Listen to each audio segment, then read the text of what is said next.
একবার সমুদ্রের পাড়ে এক ঢেউ এসে এক বাচ্চার জুতো নিয়ে যায়। তখন বাচ্চাটা সমুদ্রের পাড়ের বালির মধ্যে লিখে দেয়, সমুদ্র একটা চোর। ওই সমুদ্রের পাড়ে কিছু জেলে অনেক মাছ ধরে।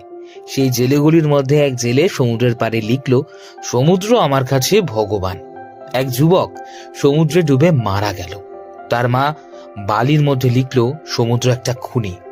সমুদ্রের পাড়ে এক বুড়ো ঘুরছিল এবং সে এক বড় মুক্তো পেল। তাই সে বালির মধ্যে লিখলো, সমুদ্র আমার কাছে দানি। আর কিছুক্ষণ পর একটা বড় ঢেউ এলো এবং সব লেখাগুলোকে মুছে দিয়ে চলে গেল। লোক সমুদ্রের ব্যাপারে যাই বলুক না কেন, সমুদ্র তার নিজের জায়গায় ঢেউয়ের সাথে বেশ ভালোই থাকে। ঠিক একইভাবে আমাদের জীবনে লোকে কে কি বলল তা নিয়ে না ভেবে পুরো মন দিয়ে নিজের কাজ করা উচিত। যদি লোকে কে কি বলল সেটা ভাবতে থাকি, তাহলে আমরা কোনোদিনও জীবনে